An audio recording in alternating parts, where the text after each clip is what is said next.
So you think you know how the world works? Well, that's the line, isn't it? The moment that us as Marvel fans knew we're not in Kansas anymore, folks. Welcome back to Gedgehammer Reviews, where we smash through the multiverse one film at a time, and today we are taking a mystic detour away from suits of armour, super soldiers, as we and I and you dive headfirst into mystic realms, mirror dimensions and time loops. Now this is Doctor Strange, a film that doesn't just introduce us to a huge new character, it literally changes the entire MCU. This is Marvel's mystical awakening, and it's big, it's bold, and it steps into the weird, the wild, and the wonderfully magical. Now, this is no perfect movie, but it does deliver one of the most visually inventive and lore-expanding, mad Marvel experiences to date. This absolutely is a 4-star cosmic kaleidoscope, and we are getting deep into it. Come on. Let's start with the storyline. Okay, so we've got Stephen Strange, mentioned already earlier. Let me know in the comments which film. He's the best neurosurgeon in the world. He's cocky, he's rich, he's brilliant. He's basically Tony Stark, but without, the Iron Man lore. But this is his identity, his arrogance, and then we get that crash. In one moment of arrogance and recklessness, everything is taken away from him. His hands are shattered and his career is obliterated. His mind is sent into this downward spiral of obsession. His work has now failed him, and he sets off on this one last-ditch mission to Kamar-Taj in Nepal, and then it just kicks off. Enter the Ancient One, played with cryptic poise by Tilda Swinton. She introduces Strange and us to a world where the power of the mind can reshape reality, where magic is science that we just don't understand yet, and where dimensions don't just exist, but they can be bent, folded, manipulated like paper. Strange, of course, becomes a student of the mystic arts, his new obsession. He learns fast, and maybe too fast for some of his peers, because the stakes are rising. We've got Caecilius, a former pupil of the Ancient One. He's stolen forbidden knowledge in an effort to merge our world with the Dark Dimension, a place ruled by the ominous Dormammu. The final showdown, this isn't your typical punch-up. It's not a skybeam. It's not an army of CGI monsters. It's a time loop, a brilliant piece of magical trickery where Strange traps Dormammu in an endless cycle until he agrees to leave Earth alone. This is brains over brawn here, strategy over slaughter. It's quite refreshing. A different approach to beating the bad guy, or winning, as it were. Let's talk about the characters though, because there's plenty of them, and it gives us plenty to deal with in this movie. We've got Stephen Strange, of course, and Benedict Cumberbatch. Let's be honest, he's perfect here. He nails the arrogance, the intellect, and eventually the humility. This is what makes Strange interesting, is that he doesn't start off as a hero. He starts off as a man obsessed with control. He needs to be the one driving the car. He needs to be calling the shots, saving the day. But the mystic arts, they don't work that way. His arc is about surrendering that control, about learning that true power comes from letting go, not holding on tighter to what we believe or what we perceive to be the best way of doing things. And by the end, he's not a master, he's a protector, and that shift is everything. We've then got the Ancient One, of course. Tilda Swinton brings in a calmness to the role, but also that moral ambiguity that's fascinating. She preaches balance but hides the truth about her own use of dark magic. She's not a cliche mentor. She's layered, she's wise, but she's flawed. And her death scene is beautifully done by the MCU. Really, really great. And the snowflake fall, it's just poetic. We've got Mordo. Slow burn here. Chiwetel Ejiofor plays him. He's the loyal soldier and believer.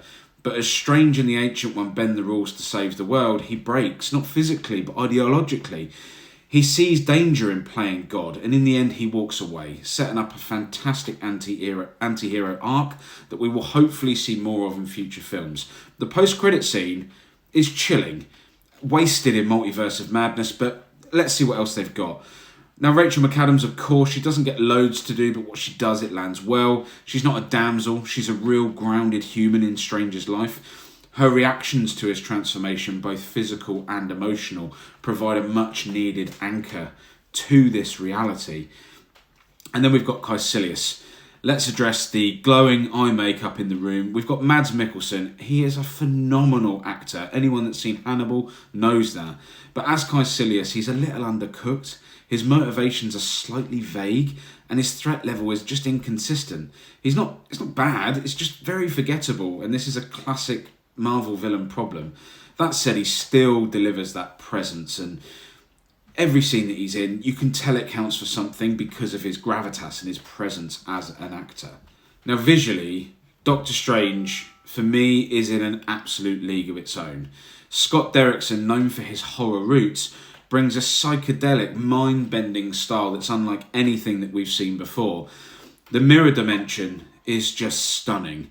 The folding cities, the geometry, and the kaleidoscopic transitions are pure eye candy. There's a scene where Strange gets sent spiralling through multiverses, growing hands on hands on hands. It's bizarre and unsettling, but it's brilliant. And it reminds us that this isn't just about the hero saving the day. It's about perception, reality, and the boundaries of our existence. And could this be possible? Even the astral fight scenes, the time reversal sequences, these are so inventive and narratively clever. It's not just CGI for CGI's sake. It really does bring the visuals of the story forward. Thematically, this film is rich at its heart. Doctor Strange, it's about ego surrender. It's about learning that not everything can be fixed and that time really is a gift. It's not a weapon, and that death is part of life, and there's deeper emotional core here, and it really needs to get credit. And in terms of the MCU, this film's it really opens the floodgates. Without Doctor Strange, we don't get the likes of WandaVision, Loki, No Way Home, the Multiverse of Madness, or even What If to a certain extent. This is the film that says, hey, we don't just do punchy in the lab. We can get cosmic, we can get mystic, we can get mythical, and we can get weird. And here, weird is wonderful. It is such a rewatchable movie. A lot of the origin stories are, but I feel that this holds a real place. So let's bring it on home. This is a confident, creative step into a new realm for Marvel. It's got heart, it's got humour, it's got some of the most visually ambitious scenes that we've seen in any MCU film today. Yes, the villain is a bit wasted. Yes, there is also some rushed character beats, but overall it's a damn good time, and that's what we need from the MCU. It's one of the most important pieces of this puzzle so far. It's a 4-star ride for me through the Mystic, and it holds up beautifully. And you can still just watch it as a one-off, even if you're not into Marvel movies. It's a great movie to watch. If you're planning to give it another go, after this video, I want to know, what did you think? Okay, did the visuals blow your mind as they did mine?